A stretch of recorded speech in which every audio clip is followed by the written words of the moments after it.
Let me got a couple more joining. We'll give everybody just another minute or two to kind of get joined and settled in here. If this is your first time joining us for an AMA, welcome. You can put questions in the chat at any time and we'll make sure and get to them all.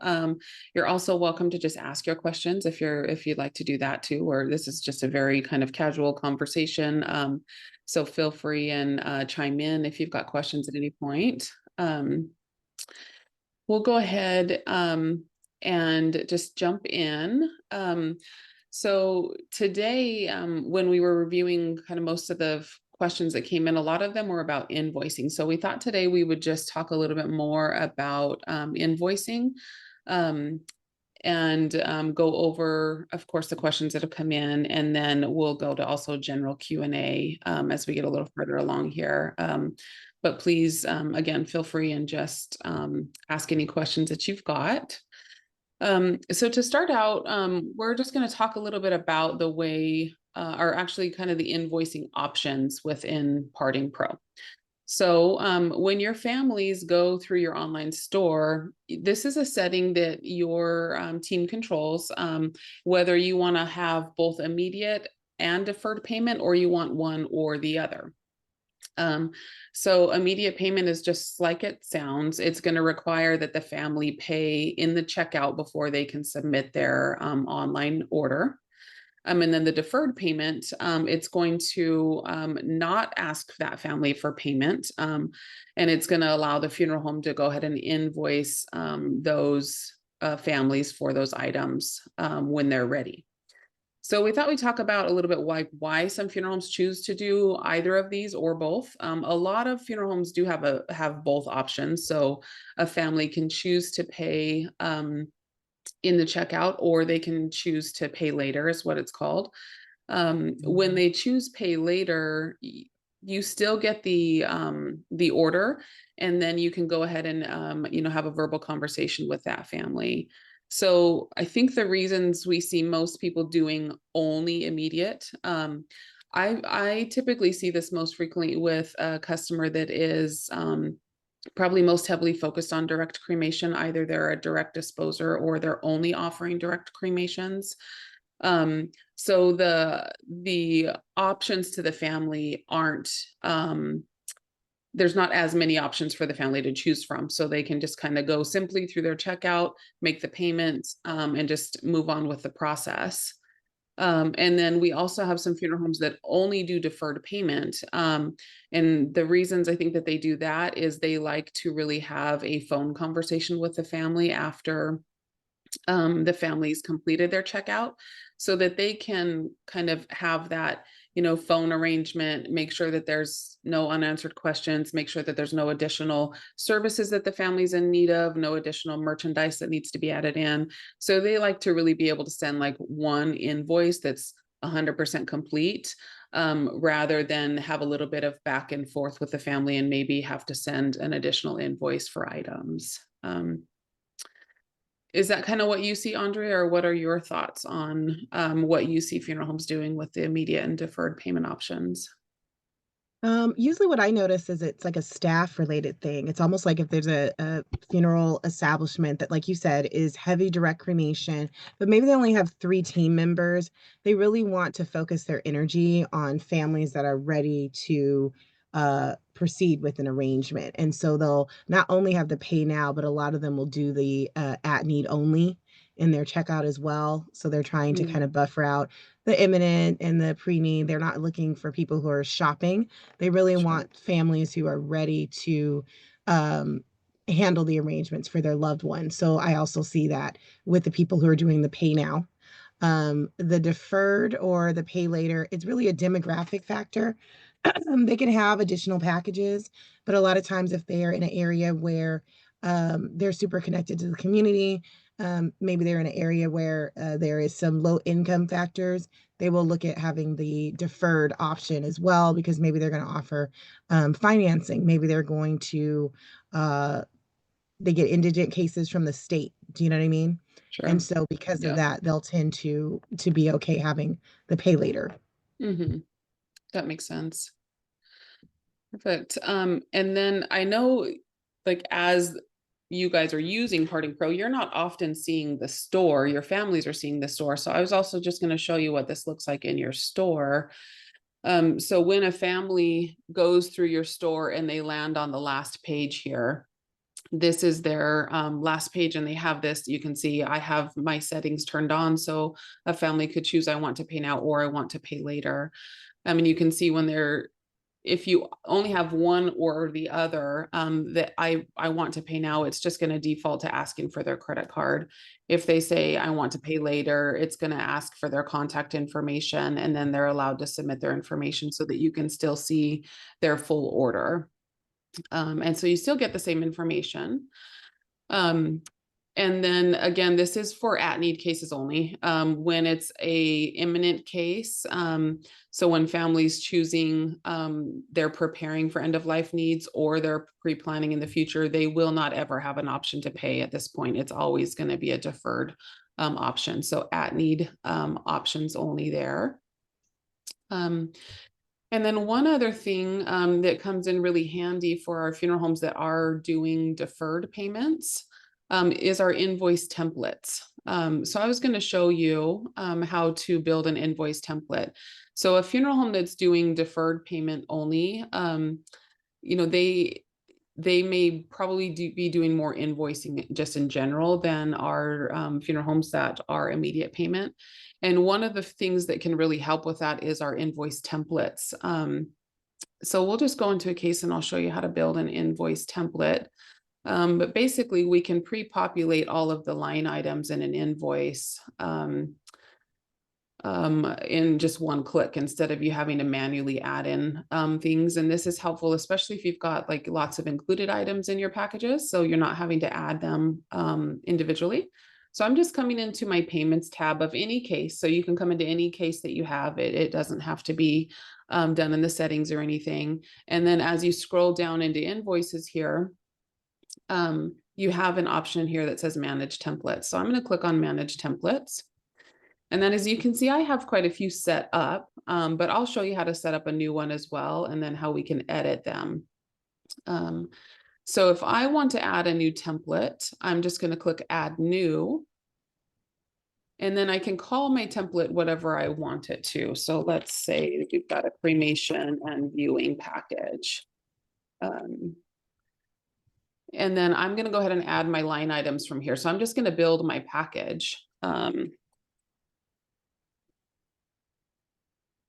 So if I've already got a package in my store, I can choose that. And it's going to just populate my price in there. Refresh here. There we go. $17.95. But if I want to show my included items, I can actually go ahead and add those things in too. So let's say I want to show on my statement of funeral goods and services that sure, my package is $17.95, but I want the family to see that breakdown. So let's say viewing room, whatever you want to add in here, you can. If it's not in your catalog, you'll always have the option to add it there. You can choose where it fits. And then you could also put a price in.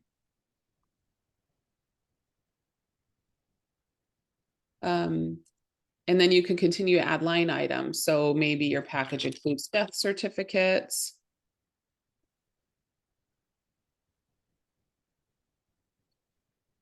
And maybe we got some additional death certificates in there if your fees are separate.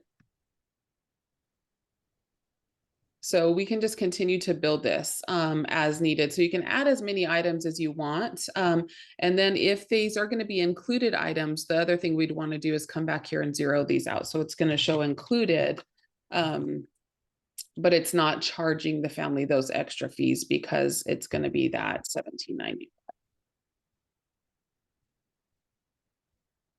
So you really do have a lot of control here to build out templates and show what's included. And then once you save your template, you'll have it here. This is where you're going to manage your templates, but I'll also show you how you use it. So let me go back into a case really quick. So let's say now I want to do an invoice using that template. So I'm going to click on new invoice. I have this option to start from a template, and I'm just going to choose that template that I just created, cremation and viewing package. And now that template has populated for me. And so instead of me having to manually add 4 items, I've just selected my template. And then you can still edit from here. So, you know, if you family needs more death certificates, they've chosen an earn, do all of those things, you can still add. This is really just giving you a base for your template, for your invoice, so you don't have to add so many things.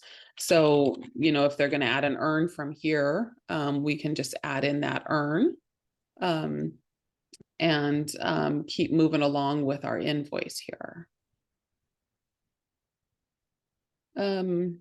Any questions about that? Or Andrea, did you have any other thoughts on that? No, you summed it up really well. A lot of times people will go in and when they're having their templates, they'll do really elaborate ones. Like maybe they have a traditional cremation, they're going to include the casket spray, the prayer cards, the register book along those lines. So you can get really creative with your template. So even if you have kind of a one-off situation, instead of being where you need to add a bunch of things, you can Yeah. actually have a really elaborate template and you just go in and delete what doesn't apply if you need to strip it down. So I've also Okay. seen customers build their invoice templates that way as well. They'll have more like their ideal direct cremation will be Sure. their template, their ideal uh, cremation with ID viewing, and then maybe a traditional cremation or traditional burial. And that one will have Yeah. all the bells and whistles. But when Hmm. they're actually going to edit it, they just quickly delete what doesn't Sure. apply. Yeah. So that can sometimes be faster as well. Sure. That makes sense. I think I've seen packages as well for like, or templates used for special packages, right? Maybe you've got a veteran discount package that's not on your website and you're not maybe advertising it in your store, but when that comes through and you know they've got that discount, you can already have that template pre-built so Mhm. that that discount is in there. And yeah, like you said, you can go ahead and add on and delete from here. And this is also something that really comes in handy for establishments that do fetal demises Oh, as sure. well. Yeah. Hmm. Hmm. Yeah. So yes, if you do a lot of invoicing, definitely look at the invoice templates. These are something that you can control on your own and go ahead and make. Of course, if you ever need some assistance or have questions on that, we'd be happy to assist with that as well. Um, okay, let's get into um, the questions here. So I Um, Tuesday has there a is a question. question. How do you change the setting to include the deferred payment option at checkout? You want to take that? Yeah, so that would be something that you would send through the customer support chat. So if Ashley can put her cursor on that blue circle with the chat icon in the left-hand corner, you would Mhm. just send our team a message and confirm what your checkout settings are. They'll let you know what they currently are. And then if you want to modify them, you can just tell them, okay, well, I'd like to add the pay later option, or actually we want to move to being at need only. And that's something that our team can do for you really quickly. Yes, thank you. And then the other thing to know as well that I just remembered with the immediate and deferred payment is you can actually do those by package. So, meaning that if you wanted to have, you know, your direct cremation package, immediate payment only, you can do that and you can set, we can set the traditional cremation and the other packages to deferred as well. So you have that on a package basis. So something to keep in mind as well. So yeah, Tuesday, if you wanted if you wanted all of your packages, if you wanted us to add the deferred option, yep, just let our team know. If you just wanted it on one or another, you can let us know that too. Um, the other thing about the deferred that I will say, that I find helpful for some funeral homes find helpful is when some families get to the end of the checkout, you know, if they've spent some time picking out goods and services, and they just don't have like their credit card handy, for example, um, allowing them to say pay later, it allows you to still receive that arrangement without that family necessarily having to kind of start all over again when they've got their credit card handy. So I think the fear from some funeral homes is that if they allow the family to say, I want to pay later, that it's going to lead to this like long back and forth of like, I'm going to be chasing somebody for payment. I don't think that's the experience from most funeral homes. I think most of it is that they want to have a quick conversation with the family. Make sure, okay, you said your loved one doesn't have a pacemaker, get through some of these questions and just a confirmation basis, and then send one invoice, receive payment, have everything nice in one statement. So that's another thing to keep in mind too. Okay, let's get into a couple of questions here. Looks like there's another question that's popped up. It says, if you create a new template, does it automatically create a new service package as we see right now? No, it does not. It does not, So right? yeah, they're not there. The invoice template and the packages that you're seeing in the online store, they're not communicating with each other. So that's why Mhm. you can use the invoice template to have a package that's for, like she said, maybe memorial burials for veterans, and you may not have that package in your online store. Maybe you have an invoice template for fetal demise, because a lot of people do that at a lower cost than a traditional direct cremation, but they don't necessarily have a fetal demise package in their online store. So they're Mhm. completely separate. Yeah. Yeah, a lot more flexibility on those templates. Um, so some of the other questions we had come in are really about invoicing. So scenario number one here is a family went through the online checkout and we need to add on some items to their invoice. How do we do that? So let's go into a case here. Get into a case. So if a family's gone through the online checkout and they've chosen, I want to pay later, it's an imminent case. I've got a case set up here where we have just that. So a family did the online checkout. I'm going to go over to my payments tab. And now, the system automatically creates an invoice for you here.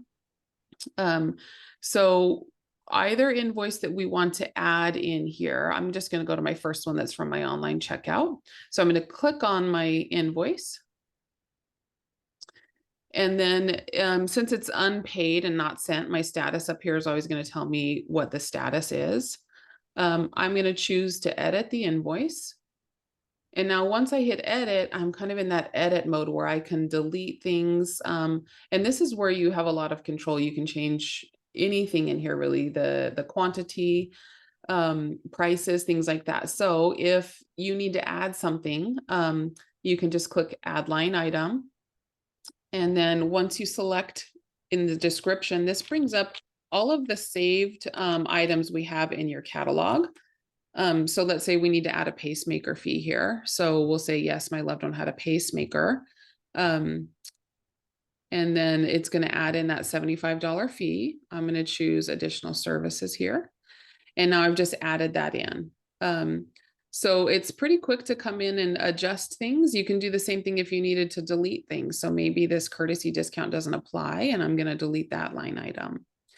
And then from here, hitting next is going to take you to that screen where you can go ahead and choose who you're sending the invoice to.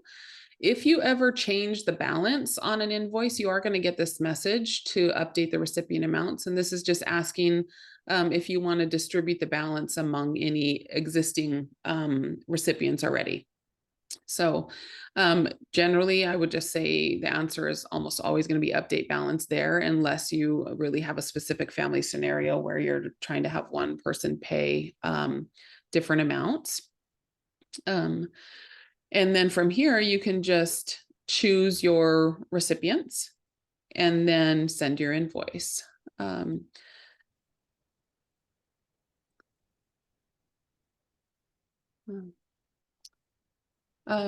So we'll keep moving along, but again, please, if you've got questions, please feel free and ask. So this next question is, I'm dealing with an unpaid balance on a case. The state denied indigent assistance because the deceased had family. So how can I zero out the balance? Okay. So scenario is, we've probably sent an invoice to a family. They've let us know they can't pay. State is going to say, well, they've had a next of kin, so we can't reimburse you. But also the funeral home doesn't want this balance sitting on their books. Like, looks like they're going to get paid $2,645 when they're actually going to get nothing. So the way I would probably do this is I would come back in to edit my invoice again. And then I would put an extra line item in here. I would do add line item. And then I would say whatever you want to call it, whether it would be indigent case or, unpaid balance, and then do a negative amount here. So it's going to zero it out. So you still have it on your books. Is that what you would do, Andrea, or am I missing something? Mhm. Yes, that's what I would do. Okay. So I would add in something called indigent case. Again, you can call it whatever you want to. You can add literally anything in here. So if you Yeah, wanted to you put it say into indigent discount, indigent case, state declined, anything like that. yeah. Um, and then I'm gonna list this under packages just because I'm gonna discount the entire thing, and then I'm gonna do minus 1605.40.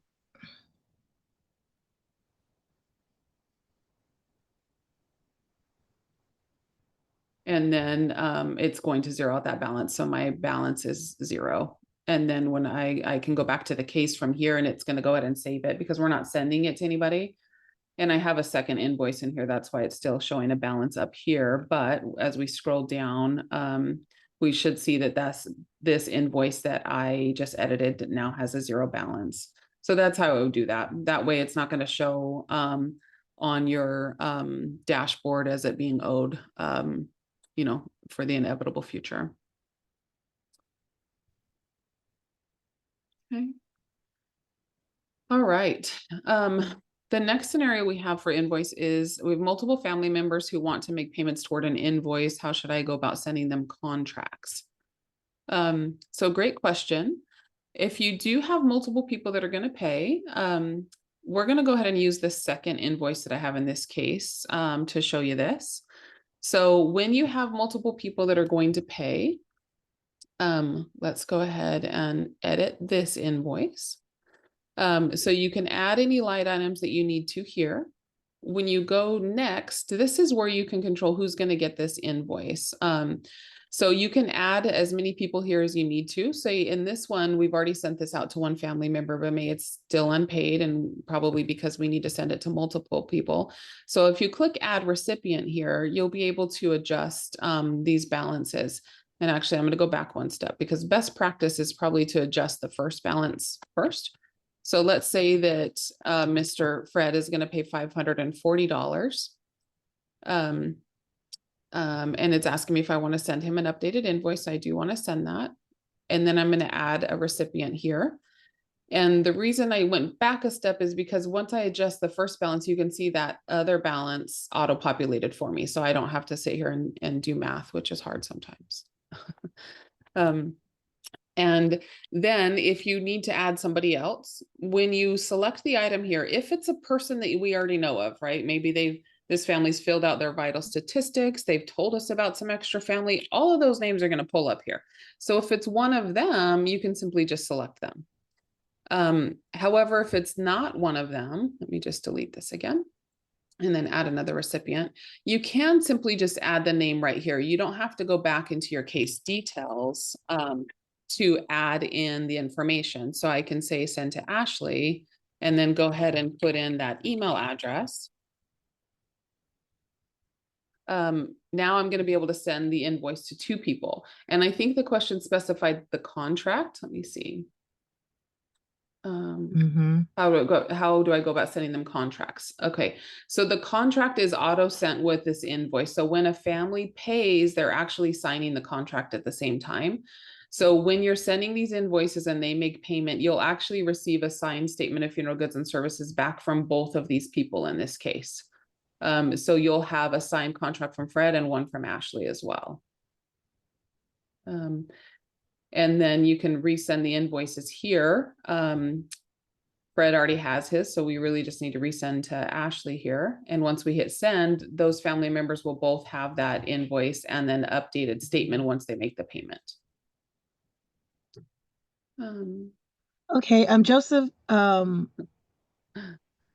has a comment. He says, for an indigent case, I took payments from 12 friends and neighbors over a 2-week period. they thought I was a magician. Yeah, that was a Yes. lot of, that was a lot. Yeah, I've seen people have to do a lot of different payments, and the system makes it pretty easy. I always tell people that there's no limit on the amount of recipients that the system will take. So if you've got, Yeah. you can kind of use it as an alter if they're telling you that they're doing crowdfunding or anything like that. Mhm. Then or we're trying to do a car wash, or just say, oh, you know what? Actually, have people call in, and we can take those payments. Yeah. The other thing to note on that too is if you are ending up doing a lot of like, I'm going to add a payment, I'm going to edit it, I'm going to add a payment. When you go into the edit invoice here, and you're in your recipients, so who's going to pay for what amounts, you don't have to send the invoice every single time, especially if it's going to be a lot of changes. Hitting save and close will save any of the adjustments you've already made, so that you know your primary person maybe isn't getting a bunch of notifications that there's another payment due or the invoice amount has changed. So save and close will go ahead and save all of your changes and get all of your updates done without you having to like, notify the person every single time. I think we got one more question there. Have you had the ability to have a discounted package that comes from a Google ad and not a regular displayed package? Meaning Oh, simple. Ashley, you're still on the invoice screen. Sorry, I'm reading a question from the chat. Oh, okay. Um, so meaning simple cremation package is $12.95, but if they click a Google ad, it would take them to the package that's hidden.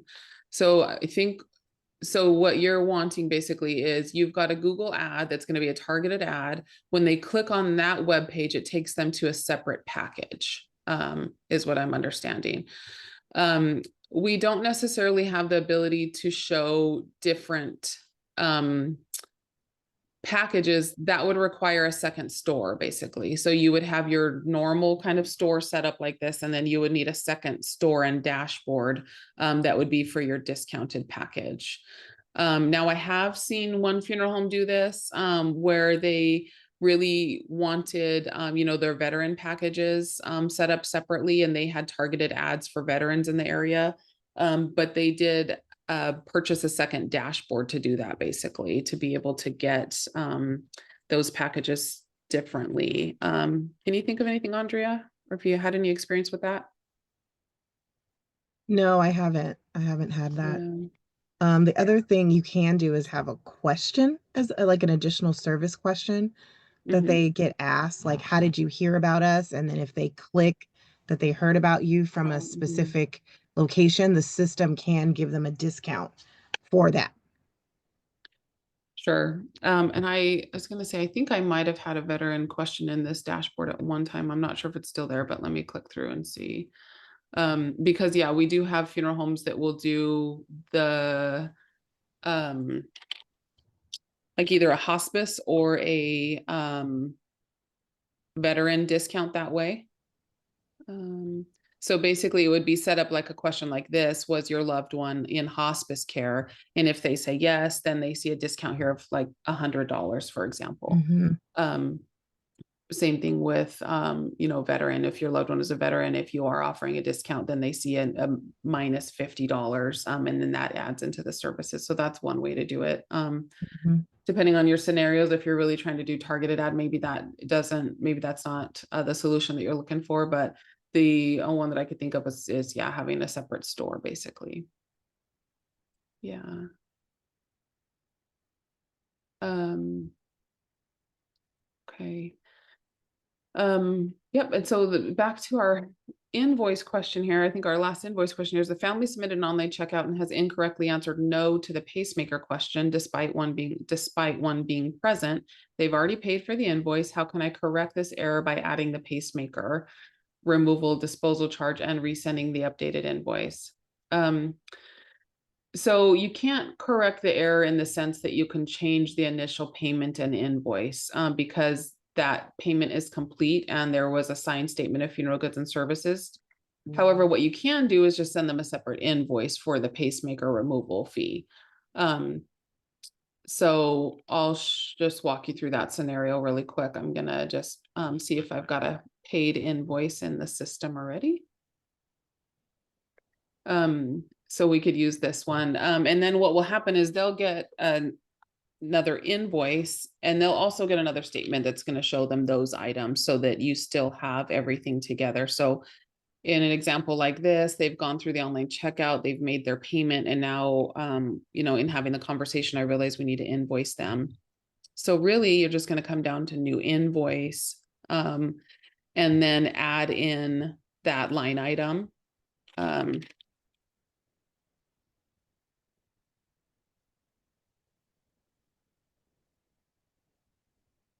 And then if that's all we need to send them, we can just move on with sending our invoice, assigning our recipient, and then sending that invoice. Now the family's going to have that one invoice for the $75. Once they make that payment, they'll also get another statement of funeral goods and services for their records. And then you'll have a statement for both transactions as well on each invoice here. Yeah. Ashley, Brock asked, can you walk through how to take a credit card payment over the phone for a client that has trouble paying through their email? Yes, absolutely. So we'll just do this invoice that I just did. So if you need to record a payment, this can be especially helpful for funeral homes that I know everybody's always on the go with the funeral home, right? But if you've got to take a payment wherever you are, because you can use Parting Pro online, you can just log into your account and do this, but you can do it from two places. So this invoice 43, if I click on the three buttons here, I got to move my videos over so I can see my options. Sorry. I have this record payment option. This is going to take you to the same place as this record invoice payment. So either one you choose is fine here. So I'm going to click record payment. Now, if it's going to be a credit card payment, you can see you've got these different options. So if you've got credit or debit card chosen, you also have this extra option here that says process the card for payment. So once I toggle that little button on, your couple things happened. This updated. So because of that credit card processing fee, which most funeral homes are passing on to their families, we need to be able to tell them that adjusted amount. So although the invoice is 75, my payment processing fee is 272. So the total is 77.72. And then from there, you can just manually enter the card number here, enter in the expirations, and you can go ahead and you'll have the same options, whether you're recording a credit card payment or not, whether you want to send a request for signature or send a receipt. Once you hit record payment on this, you're actually charging the credit card right here. Now, you don't have to charge the credit card if you're just trying to record a payment that the family paid in your office, maybe with a credit card. Then you don't want to have this switched on because we don't want to charge their card and take their number to do that. But the way that you do that is just by flipping that toggle on and then entering that credit card information.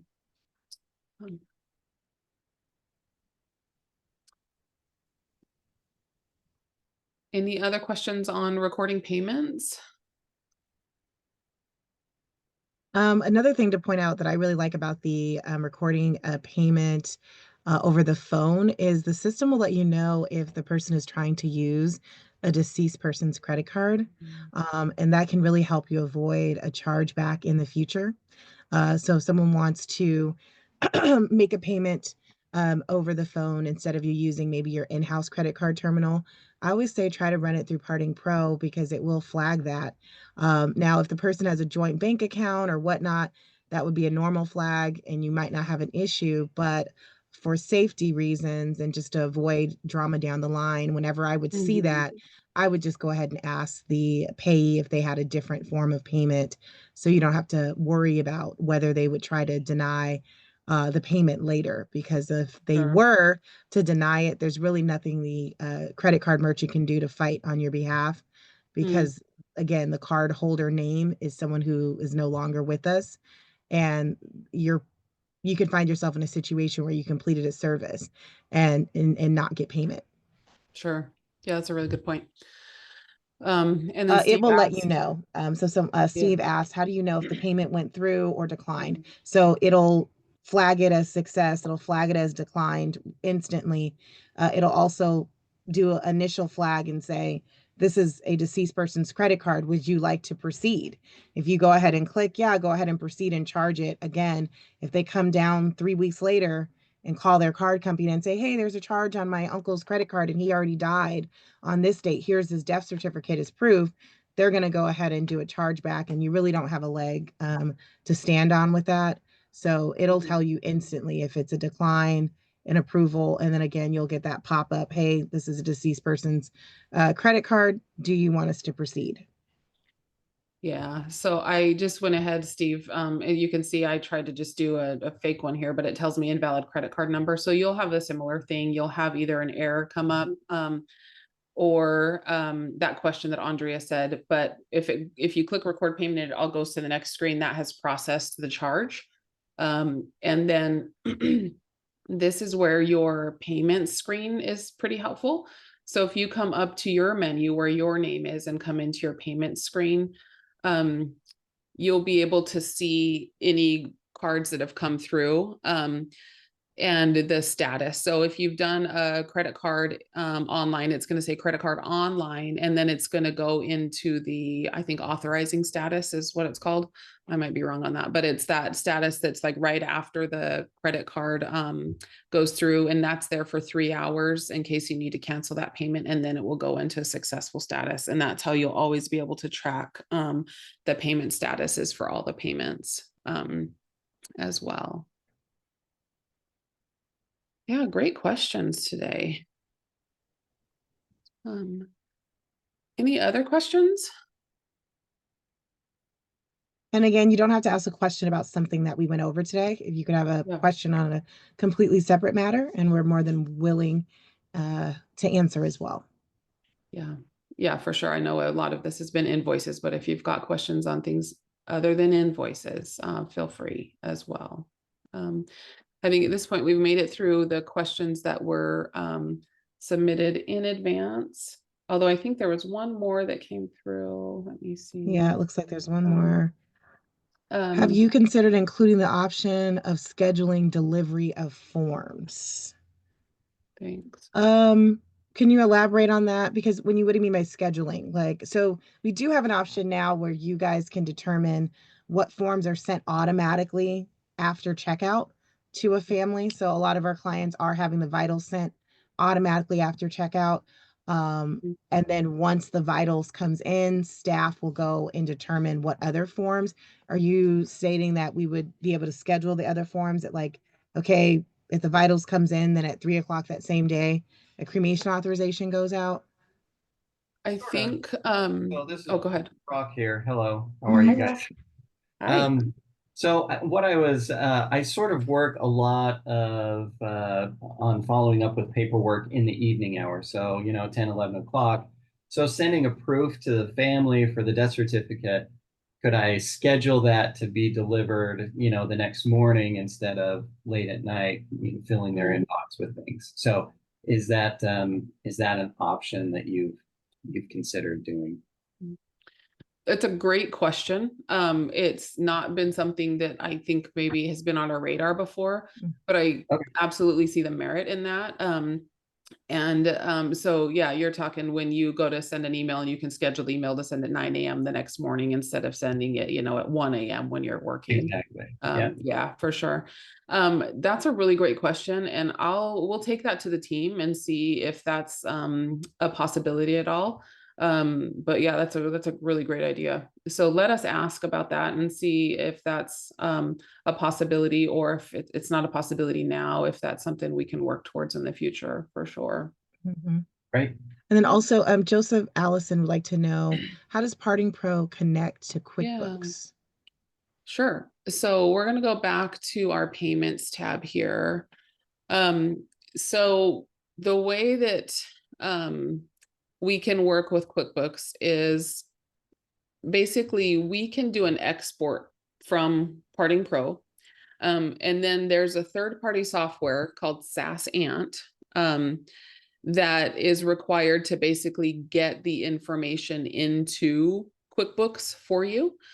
So QuickBooks doesn't have a lot of abilities for us to connect directly to QuickBooks. So this third-party tool called SaaS Ant can be used to line things up in QuickBooks for you.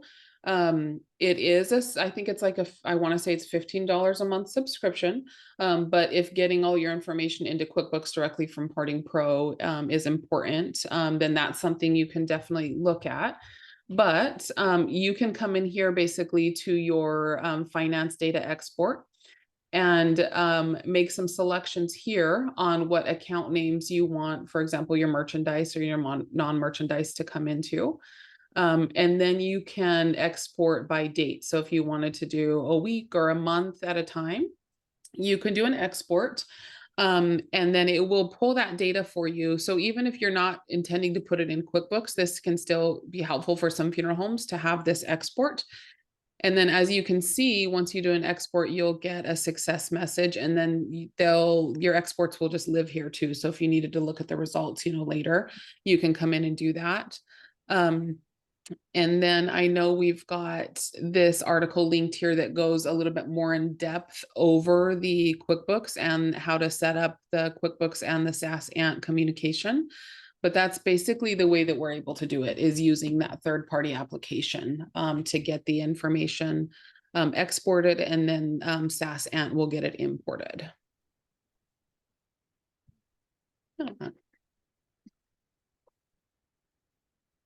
And then, yeah, if you start looking into that and you need some more answers or some more help, please just reach out and we'll see what we can do for you there and getting that set up for you.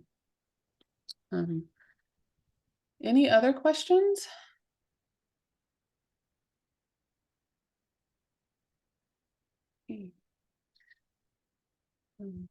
Okay, I see a question. Okay, that's already answered. Okay, gotcha. And just since we have everybody here too, I'm just going to shout out our help desk a little bit. When you go, let me go from the dashboard, so that'll be a little bit easier. Let me just go home. For our help desk can be super helpful. You can get to it by clicking this little icon here in the top right corner.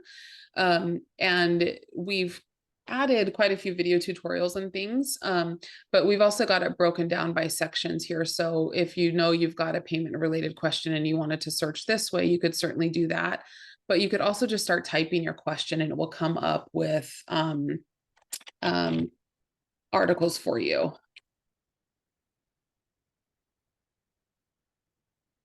So let's say, how do I add a recipient? And then I get things like splitting an invoice between multiple payers, resending a form to a recipient, how to invite, edit, or remove team members. So it should come up with come up with some good information for you. And again, we've got our sections, also our AMAs like we're doing today. These live here in our help desk.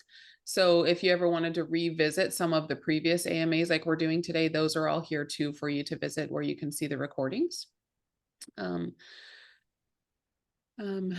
And if you don't find what you're looking for in the help desk, we're always open to suggestions. If you think there'd be some different articles that would be helpful for you to see in here, maybe different scenario things, please just let us know that too, because we always want to have as many resources for y'all as possible.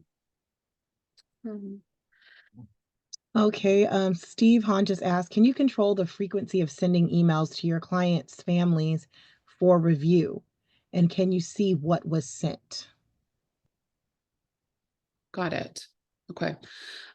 So right now, you can't see the email that was sent. We are working on giving you guys control of that, like the other emails, where you can customize and see what was sent. So you can't see the exact email that was sent to the family, but I could look up the wording for you, and so you can know what it says. And it is always going to say the exact same thing. It's not customized by family at this point.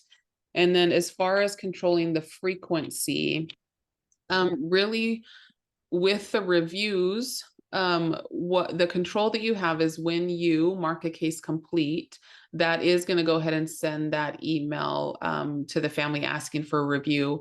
And then I think it will do a couple of reminders like the forms and invoicing things do, which we can't control at this point. And then we do have some funeral homes that do their reviews manually. So if you didn't want your reviews to be automatically sent and you wanted to be selective of who you sent those to, that is an option where we turn off the auto reviews for you, and then you manually choose who you're going to send a review to. And this means that it's not going to happen when you complete a case. So if I had manual reviews on here and I went to mark my case complete, this family doesn't get anything. But what happens is I'm going to have a reviews tab, and I don't have it set up in this test dashboard, but you would have a reviews tab right in here, and then you could manually choose who you're going to send reviews to. So that's another way to do it as well. Um, and then one other thing just to keep in mind about reviews, especially for new businesses, because reviews are so important, is that when you're using the auto review feature within Parting Pro, the first question that a family gets, and I wish I could pull it up for you real quick, is they get asked to basically rate your funeral home out of 5 stars. So if they choose 1, 2, or 3 stars, they don't get the option. Then they don't get asked if they would like to publish to your social pages, meaning your Google, your Yelp, your Facebook. Now, if they choose 4 or 5 stars, then they get that second question. They get that, where would you like to publish your review? Google, Yelp, Facebook, whatever you guys have for your socials. Now everybody can still leave you comments. So even if they rate you, 2 stars, they can leave you comments. They're just not going to get an option to publish that to Google. So there is a little safeguard in there, so that you should only be seeing the higher reviews posting out to your socials. You're still going to get the review internally, so you can take action on it, so you can understand why that family was upset. But there is that kind of safeguard there. And Joseph also pointed out that if you're not interested in a family getting a review email at all for whatever reason, you can archive the case instead of marking it completed. And sure. if you archive it, he's correct, it is not going to send them a request for email. If you're avoiding getting them that email because you think they're going to leave you a low score, again, like Ashley just stated, there's a fail safe in there. They are only going to be able to leave a review on your Yelp or Google or Facebook if you have 4 or 5-star review or higher coming from the family. Okay. There is a question from Stephanie. It says, if you create a case in Parting Pro and the same family starts an arrangement, she means like maybe go through your website, etc. Is there any way to merge the 2 cases? Not at this time without doing it manually. You can reach out to our team and we can help with some of that on the back end. But not at this time. There's not a quick and easy way to just do it with a couple clicks, unfortunately. But and our again, team can always help. When you're alerting our team, it's very important to let them know what case you want to keep. Like, what's the case that you want them to transfer the information over to? And the information that we can transfer are forms and payment. So if they have a case that they started with you and they have no forms completed, no payment, you might just want to archive that case and work with the case that came in that has the forms and payment. But if you've got 2 cases, one has completed forms and the other one has a completed payment, that is a qualification for us to be able to do a merge on the back end. Yeah, great question. Yeah, these have been really good questions today. If you've got any others, we've got about 10 more minutes. So if anybody has any other questions, we're happy to continue answering questions here.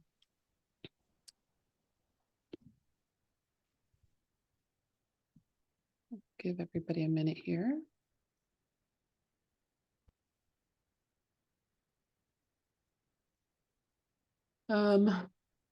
Andrea, was there anything else that you had thought of today during the call that we didn't get a chance to talk about?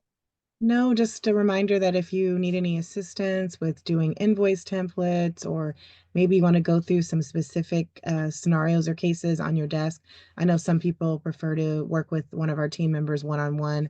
Definitely reach out to support. You can reach out to me directly. You can send an email to success@partingpro.com and we'll definitely get you on our calendar. You can share our screen with us and we can definitely give you insight on your specific process that you're working with. For sure. And then if there was any questions, I know Brock had the question about sending information that we'll find out. So we'll follow up with you, Brock, on that as well. And then, yeah, I can't think of anything else. This has been great. It's always fun to kind of have a lot of questions come in and be able to spend some time, hopefully answering those questions and getting y'all some assistance. So please, like Andre already said, feel free to reach out. We hope to continue seeing on these and hope these are helpful for you. All right.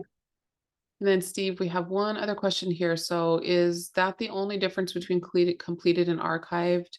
Are these permanently correct? And they're permanent. Yes, they are there permanently. So yes, that's the main difference. If you mark a case as completed, it will stay in that tab unless you move it again. If you mark it archived, it will also stay there until you move it again.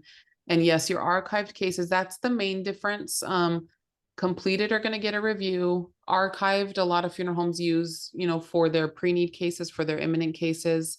They've kind of sent out all the paperwork, had those conversations with the family, but there's nothing else to do until that's an at-need cases, right? There's no payment, there's nothing else. That can kind of live in that archived case until it really becomes an at-need and you can move it back over. But yes, they'll absolutely stay there indefinitely. So they won't ever get a review if you put them on that archive tab. Yeah, the purpose of the archive folder is really to keep your active cases that you and your team are currently communicating with families on. So that way, when you're coming into your dashboard, you can have a really good view of what families you're dealing with, what steps are you on those families.